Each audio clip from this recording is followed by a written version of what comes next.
Hello, let us start with another question for J Advance. This is also a very interesting question. अगर यहाँ पे हम देखें तो हमारे पास दो फंक्शंस गिवन है, one is F X the other is G X, और दोनों में ना एक बहुत इंपॉर्टेंट सिमिलैरिटी है. तो एक बार इसी से स्टार्ट करते हैं जरा. सिमिलैरिटी क्या है, मतलब दोनों में एक बहुत ही इंपॉर्टेंट लिंक है जो चीज़ हमें देखनी है. Let us start with this. If we observe that what is the relation between fx and gx, तो one thing we can say that कि यहाँ पे ये फंक्शन fx है, राइट. बट अगर हम थोड़ा सा और एक चीज़ देखें तो मैं उससे पहले ना एक चीज़ बताना चाहूँगा कि अगर हमें दो फंक्शन लेट अस से fx और gx का डेरिवेटिव लेना हो तो we can apply the product rule, जिसमें होता है कि f as it is function derivative of g plus g as it is derivative of F, right. ये फंक्शन होता है. तो अगर हम ध्यान से देखें कि अगर मैं फंक्शन एफ एक्स को डिफरेंशिएट करूं यानी इस फंक्शन को, तो प्रोडक्ट रूल लगेगा. दो फंक्शन है तो रूल कहता है कि first function as it is, second का डेरिवेटिव, तो ई एक्स का डेरिवेटिव ई एक्स आता है, और फिर e x as it is x square का डेरिवेटिव 2x और बी एक्स का बी. तो यहाँ से हमने इस क्वेश्चन को पिकअप कर लिया कि ये जो जी एक्स फंक्शन है, g x is actually derivative of x, right. F dash x है. तो बेसिकली हम यहाँ पे अब इस क्वेश्चन को समझते हैं क्या कहना चाह रहा है. ये कह रहा है हमारे पास चार ऑप्शन है कि अगर हमारे पास एफ एक्स ज़ीरो से बड़ा होगा तो जी एक्स नेसेसरी नहीं है ज़ीरो से बड़ा हो, राइट. दूसरी ऑप्शन है बी कि if F X is positive then G X is also positive, ये दूसरी ऑप्शन है. और सी ओ डी इसका उल्टा है कि जी एक्स अगर पॉजिटिव होगा तो एफ एक्स भी पॉजिटिव होना चाहिए. और डी ऑप्शन है कि जी एक्स अगर पॉजिटिव है तो it is not necessary F x is greater than zero. Again it is a multiple choice correct answer, मतलब इसमें एक से ज़्यादा ऑप्शंस करेक्ट हो सकती है. तो उसी को हम डिस्कस करते हैं, राइट. तो अब हमें बेसिकली डेरिवेटिव और फंक्शन में रिलेशन चाहिए, राइट. हमें इतना समझ आ गया कि जी एक्स जो है फर्स्ट वाले का डेरिवेटिव है. तो अब हम देखते हैं फंक्शन हमारा जो एफ एक्स दे रखा है, x square plus B x plus c into e x. तो पहले हम स्टार्ट करते हैं कि अगर हमारा एफ एक्स पॉजिटिव होगा तो क्या होगा. तो वी कैन से दैट हमारा x square plus B x plus c into e x positive होगा, right. And we know that exponential is a function which is always greater than zero. ये तो हमेशा ऑलरेडी ज़ीरो से बड़ा होता है. तो इसका मतलब हो गया हमारे पास कंडीशन आ गई कि x square plus B x plus c zero से बड़ा होना चाहिए. अब किसी भी क्वाड्रेटिक इक्वेशन का अगर हम y की बात करें, अगर कोई क्वाड्रेटिक इक्वेशन का रिजल्ट ज़ीरो से बड़ा है, इसका मतलब वो एक्स एक्सिस को कट ही नहीं करेगा. इसका मतलब उसका जो d होगा वो लेस देन ज़ीरो आना चाहिए. तो इसका d डिस्क्रीमेंट क्या आ रहा है, बी स्क्वायर माइनस 4ac, ए यहाँ वन है तो ये लेस देन ज़ीरो हो गया, यानी बी स्क्वायर हमारा 4c से छोटा हो गया. ये रिलेशन आ गया. अब क्या इसके बेसिस पे हम कंक्लूड कर सकते हैं कि इसका डेरिवेटिव भी पॉजिटिव आएगा कि नहीं, वो देखते हैं अब ज़रा. तो अब हमने जो जी एक्स फंक्शन देखा था, अगर हम जी एक्स में से ई एक्स कॉमन ले लें, राइट. जी एक्स, अब देखो ज़रा यहाँ पे जी एक्स में से अगर ई एक्स कॉमन ले लूँगा तो एक्स स्क्वायर बचेगा और 2 प्लस बी बचेगा. तो ये बचेगा X square plus 2 plus B X because 2x था, राइट.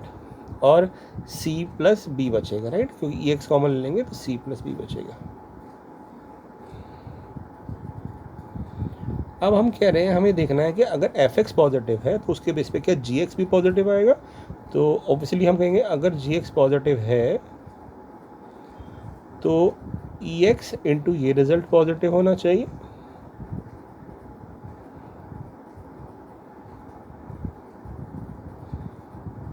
और ई एक्स क्योंकि हमेशा पॉजिटिव होता है, already positive greater than zero होता है, इसका मतलब हम कह रहे हैं कि x square 2 plus b plus है बीच में into x plus b plus c भी पॉजिटिव होना चाहिए.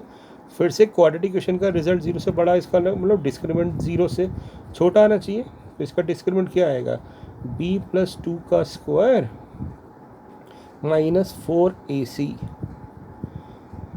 अब हमें देखना है क्या ये ज़ीरो से छोटा आ रहा है, क्या हमेशा आएगा. और पिछले वाले के रिजल्ट के बेस पे करना। तो इसको हम जब होल स्क्वायर खोलेंगे तो आएगा B square plus 4b minus 4b minus 4c, 4b से 4b कट गया तो इसका d आ गया हमारे पास b square minus 4c plus 4। अब हमें दे रखा था पिछले वाले रिजल्ट से कि बी स्क्वायर माइनस 4c 0 से छोटा है। अब हमें इसके बेस पे दिखाना है कि क्या ये होगा। तो मैं वही बना रहा हूँ, देखो बी स्क्वायर माइनस 4c 0 से छोटा है तो प्लस 4 कर देंगे तो ये 4 से छोटा हो जाएगा, यानी ये जो d है यहाँ पे d 4 से छोटा हो गया। अब इसका मतलब है कि d ज़रूरी नहीं है कि हमेशा d से 0 से छोटा हो, मतलब ऐसा भी तो हो सकता है कि d 1 और 0 से 4 के बीच में कहीं लाई कर रहा हूँ, मतलब हम इसमें श्योर नहीं है कि d 0 से छोटा है।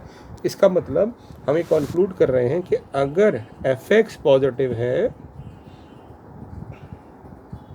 Then it is not necessary कि gx भी पॉजिटिव होगा, राइट। ये तो बात हो गई है। तो इसका मतलब है हमारे पास पहली दो ऑप्शंस जो थी उनमें से ए ऑप्शन करेक्ट है, क्योंकि जो कहती है कि fx पॉजिटिव है तो gx ज़रूरी नहीं पॉजिटिव हो, यानी ये ऑप्शन गलत हो गई। अब बचती है COD जिसमें gx 0 से बड़ा हमें लेना है।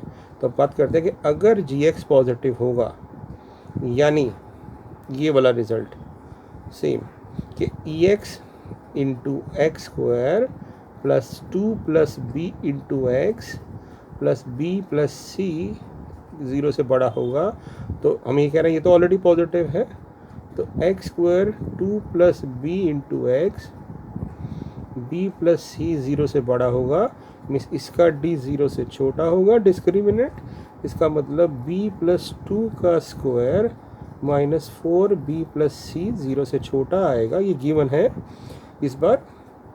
तो B square plus 4c minus 4b और माइनस 4c 0 से छोटा होगा, ये कट गया। तो अब हम कह रहे हैं कि B square minus 4c plus 4 0 से छोटा है, ये गिवन है इस बार, राइट, ये गिवन है फर्स्ट कंडीशन। अब क्या इसके बेस पे fx भी पॉजिटिव होगा, तो हमने जब fx को ग्रेटर देन 0 रखा था या चेक किया था तो हमने देखा था कि इसमें इसका d हमारे को लेस देन 0 आना चाहिए, यानी ये 0 से छोटा आना चाहिए। और यहाँ से हम कह रहे हैं कि B square minus 4c minus 4 से छोटा है ना, क्योंकि ये इस बार गिवन है। तो अगर B square minus 4c minus 4 से छोटा है तो ऑब्वियसली वो 0 से तो छोटा होगा ही होगा, क्योंकि माइनस 4 0 से ऑलरेडी छोटा होता है। तो हम इसके बेस पे कह सकते हैं this means B square minus 4c 0 से छोटा ही होगा, यानी gx अगर हमारे पास 0 से बड़ा है तो fx भी 0 से बड़ा होगा, राइट। तो वो जो लिंक था वो मैंने डेरिवेटिव वाला कंसेप्ट समझा दिया था आपको कि ऐसा बन रहा है, राइट। अदरवाइज ये क्वेश्चन आपको समझ गए होंगे। तो इसका मतलब यहाँ पे कौन सी ऑप्शन सही होना चाहिए कि अगर gx पॉजिटिव है तो fx भी पॉजिटिव होगा, यानी इसमें a and c options are correct.